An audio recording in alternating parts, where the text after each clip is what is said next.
What if you woke up one day, and everything you knew, your world, your identity, was gone? Hinohara has always felt like an outsider.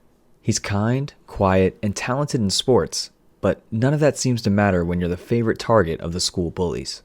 His only friend, the one person he thought he could trust, has just betrayed him. He runs away from school, away from his problems, away from the life that never seems to give him a break. At the same time, in a world far removed from ours, another young man is preparing for his own battle. Meet Arata, heir to the noble Heim clan, raised as a girl due to an ancient tradition that demands only women lead. His secret must never be revealed. But today is the day of the sacred ceremony and everything is about to go horribly wrong. Arata stands before the royal court, dressed in ceremonial robes, masking his fear. The princess, a beacon of hope to the people, stands before him. But before the ceremony can proceed, chaos erupts, an assassin strikes, and in the blink of an eye, the princess is dead. The blame? Placed squarely on Arata's shoulders. He runs, lost, alone, and in that moment of desperation, he and Hinohara make the same wish, to be anywhere but here. A strange ethereal glow surrounds them, and in the next heartbeat, their worlds shift. Hinohara awakens no longer in Japan, but in a land of warriors, magic, and political intrigue. Meanwhile, Arata finds himself trapped in a reality he doesn't understand, a world of steel and skyscrapers, where he is suddenly expected to live a life that is not his own. Hinohara barely has time to comprehend his situation before he's thrown into danger. Branded a criminal for the crimes he didn't commit, he's hunted by the elite warriors of the land. His only ally is Kadoa, a loyal yet skeptical companion who takes him to the village elder for guidance. But before answers can be found, the ruthless Kanagi, a powerful warrior, arrives ready to capture him. Cornered and terrified, Hinohara does something unimaginable. He picks up a sword, one that bursts into flames at his touch.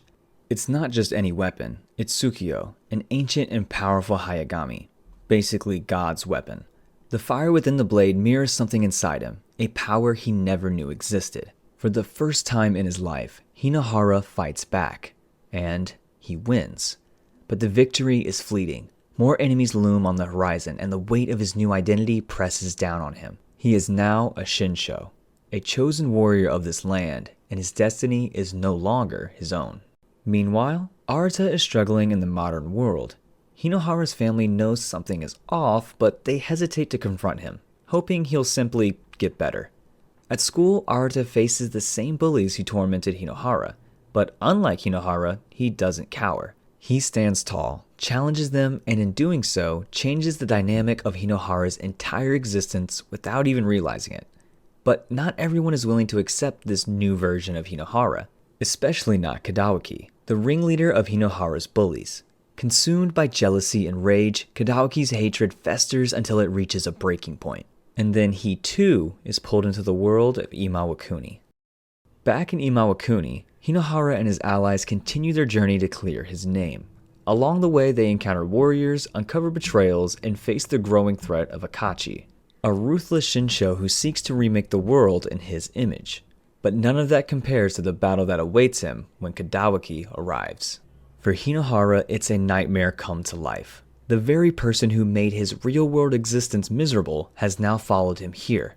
And Kadawaki isn't just here to fight, he's here to destroy him. Wielding a corrupted Orochi sword, his power is nearly unstoppable.